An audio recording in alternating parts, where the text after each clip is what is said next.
அனைவருக்கும் வணக்கம்.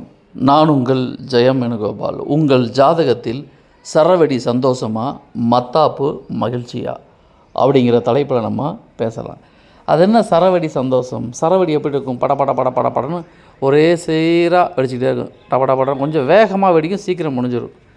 மத்தாப்பு மகிழ்ச்சி அப்படிங்கிறது கண்ணுக்கும் காதுக்கும் குளிர்ச்சியாக இதமாக இருக்கும். அப்போது உங்கள் மகிழ்ச்சி அப்படிங்கிறது தடபுடலாக போகிறதா, இல்லை ஆற அமர தெரிந்த நீரோட போல் மத்தாப்பு மகிழ்ச்சி மாதிரி இருக்குமா அப்படிங்கிறது தான் இன்றைய பதிவுக்கு அர்த்தம். பொதுவாக மகிழ்ச்சி அப்படிங்கிறது 5-9 சம்பந்தம் இல்லாமல் நடக்காது. அப்போது ஒரு மனிதனுக்கு 5ஆம் பாவத்தில் எப்பொழுதுமே லக்னாதிபதி தொடர்பு கொண்டு 5ஆம் இடமோ 5ஆம் அதிபதியோ 5ஆம் அதிபதி சாரத்தில் பாவகிரகங்களோ எப்பொழுதும் இல்லாமல் இருந்து 5ஆம் இடத்தை கூட யோகாதிபதியும் கரணநாதனும் லக்னாதிபதியும் தொடர்பு விட்டால் அந்த ஜாதகருக்கு உண்மையிலேயே மத்தாப்பு மகிழ்ச்சி எப்பொழுதுமே இருக்கும். சரவெடி சந்தோஷம்னா என்ன அப்படின்னா, இப்போது மத்தாப்பு மகிழ்ச்சி அப்படிங்கிறது யோகாதிபதியாக சுபகிரகங்கள், கரணநாதனாக சுபகிரகங்கள் வந்து 5ஆம் இடத்தை கூட தொடர்பு பண்ணுறது. சரவெடி சந்தோஷம் அப்படிங்கிறது பாவகிரகங்கள் கரணநாதனாகவோ யோகாதிபதியாக வந்து 5ஆம் இடத்தை கூட தொடர்புகிறது. அப்போது சுபகிரகங்கள் மைல்டாக இருக்கும், பாவகிரகங்கள் கொஞ்சம் ஹார்ஸாக இருக்கும்.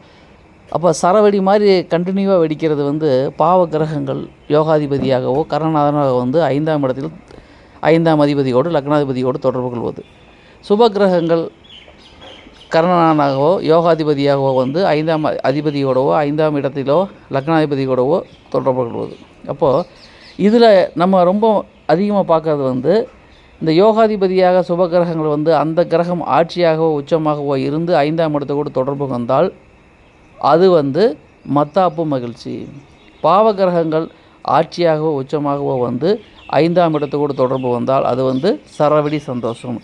சரவெடி சந்தோஷமோ மத்தாப்பு மகிழ்ச்சியோ ஜாதகருடைய அந்த நிலைமை நன்றாக இருந்தால் வாழ்நாள் முழுக்க தீபாவளி தான். தினந்தோறும் தீபாவளி அப்படிங்கிறது இத்தகைய நபர்கள் ஜாதகத்தில் கண்டிப்பாக இருக்கும் அப்படிங்கிறத நம்ம தெரிஞ்சுக்க வேணும். அதாவது யோகாதிபதி, கர்ணாதிபதி, திதிசூன்ய காரணகர்த்தா, அதாவது அவர் பிறந்த திதிக்கு அதிபதி யோகாதிபதி, கர்ணாதிபதியாக ஒரே கிரகம் வந்து அவர் பிறந்த கிழமையும் அந்த கிரகத்தின் கிழமையிலே இருந்தால் உண்மையிலேயே அவர்கள் வாழ்வு எப்பொழுதுமே மாயாஜாலங்கள் வர்ண விளக்குகளால் ஜொலித்து கொண்டே இருக்கும் அப்படிங்கிறது பொதுவான தகவல். மற்றபடி தனிப்பட்ட ஜாதகத்தை பொறுத்து கிரக அமைவுகளை பொறுத்து வேறுபாடு உண்டு. நன்றி, வணக்கம்.